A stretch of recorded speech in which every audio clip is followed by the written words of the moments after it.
Gracias por continuar con nosotros. El senador Cory Booker anunció hoy que desiste de sus aspiraciones a ser el nominado presidencial del Partido Demócrata para enfrentarse a Donald Trump en las elecciones de noviembre y puso fin a su campaña. Cada vez estamos más cerca de la elección interna demócrata entre una larga lista de candidatos a la que recientemente se ha unido el multimillonario exalcalde de Nueva York, Michael Bloomberg, quien llega invirtiendo $30 millones de su fortuna personal para destronar a Trump. Carla Mariscal nos presenta a este aspirante a la Casa Blanca. El precandidato demócrata Michael Bloomberg quiere que más norteamericanos hagan con gusto su declaración de impuestos, especialmente aquellos de más bajos ingresos. Para ello, está proponiendo reducir la carga tributaria de los que menos ganan, extendiendo el número de las personas elegibles para recibir reembolsos del gobierno federal y aumentando el monto de dichas devoluciones.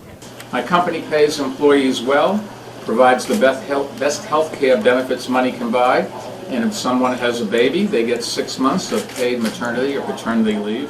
Otra de las iniciativas que quiere poner en marcha en todo el país es la de aumentar el crédito en los impuestos que reciben los padres con hijos menores de edad.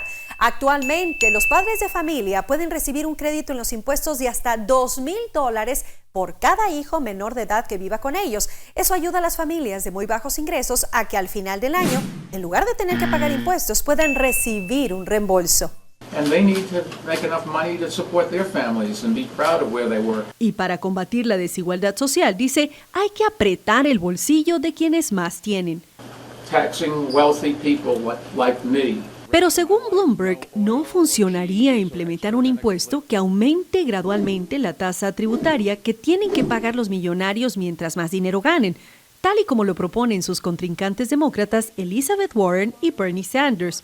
Bloomberg, en cambio, propone que los millonarios paguen un porcentaje de su fortuna en impuestos cada año. And remember, when I was mayor, I raised taxes dramatically on people, particularly the wealthy. Why?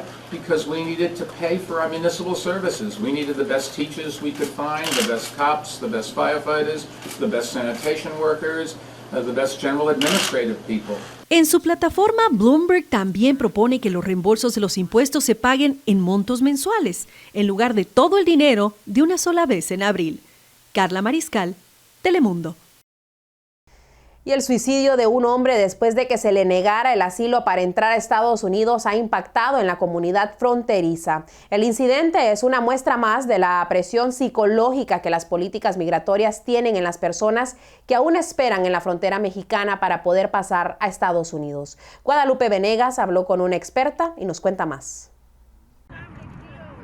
Han dejado sus países de origen y hoy permanecen en tierra ajena donde no han escapado del todo al peligro. El gobierno estadounidense estima que unos 20,000 migrantes siguen su proceso de asilo político mientras permanecen en ciudades mexicanas de la frontera, en albergues como este de Tijuana, donde han visto la necesidad de ayudar con el estado mental de los migrantes. Nosotros vemos esa posibilidad de que la gente sea más tratada por algunos psicólogos para que la gente, su estado de ánimo suba un poco más. Julio lleva 8 meses esperando desde que llegó de El Salvador y le cuesta entender sus propios pensamientos.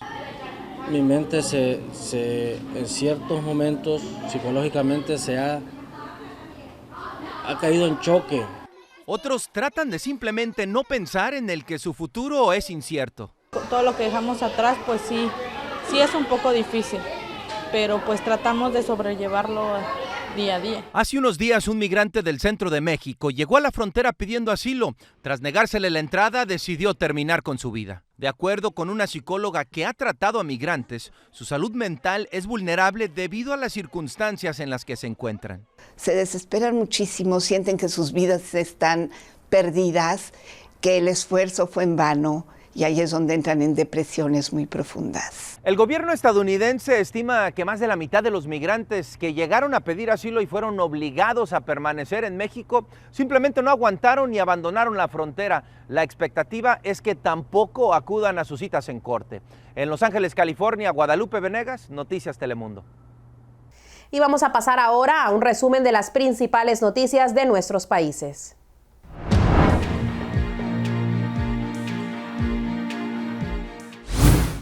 En Honduras, el gobierno de la República convocó hoy lunes al Consejo Nacional de Defensa y Seguridad de la Comisión para la Implementación de la Ley del Sector Energético para analizar los alcances del plan de intervención en la Empresa Nacional de Energía Eléctrica, ENE, y reforzar las acciones orientadas al combate del hurto de energía y la recuperación de las cuentas por cobrar. Asimismo, el mandatario enfatizó que la intervención de la ENE es con el objetivo de estructurar un nuevo sistema eléctrico que permita precios justos y competitivos y proteger así al usuario final que tanto se lo merece. Tener un sistema eléctrico consiste en que no falte la energía, precios competitivos y podamos hacer una modernización y movernos hasta el sistema eléctrico de una generación que es parte de la visión, indicó Hernández. En Colombia, la policía informó que se realizó un operativo en el que murieron 2 personas a llevar a cabo una acción terrorista contra el presidente del partido político Fuerza Alternativa Revolucionaria del Común, FARC, Rodrigo Londoño Echeverry, alias Timochenko. En un comunicado, la policía indicó que el ataque era inminente y que en el operativo murieron alias Gambi y alias Conejo o Calet, quienes serían integrantes de la célula terrorista al mando de Hernán Darío Vázquez Saldarriaga, alias El Paisa. En Argentina, el ministro de Gobernación de Bolivia, Arturo Murillo, instruyó a la Organización Internacional de la Policía Criminal Interpol contra Evo Morales, el expresidente quien actualmente reside en Argentina, acusado de la presunta comisión de delitos de sedición y terrorismo. Hace algunas semanas, Interpol había activado la notificación azul contra Morales, medida que busca obtener información de sus actividades y paradero. Y en Puerto Rico, hoy lunes se cumplieron 16 días consecutivos desde que empezó a temblar en el sur de Puerto Rico. Los sismos han provocado daños severos en las casas, edificios y infraestructuras en el municipio como Guánica, Guayanila y Ponce. Y como no deja de temblar, miles de familias han tomado la decisión de dormir a la intemperie porque no se sienten seguras en sus propios hogares. En la isla se valoran en $460 millones los daños que dejó el terremoto en el sur de Puerto Rico. Las noticias internacionales son traídas a ustedes por Orleans Furniture, la mueblería oficial de los latinos. Iniciamos la semana y para hablar de deportes ya está aquí listo Jorge Vides con toda la información. Bienvenido, Vides. Muchísimas gracias, Valeria. Lista la ronda de campeonato de la NFL. Fueron grandes juegos los que tuvimos el fin de semana anterior. Tenemos los detalles y el Real Madrid se corona campeón de la Supercopa. Esto y más se lo comentamos después de la pausa comercial. No los cambien.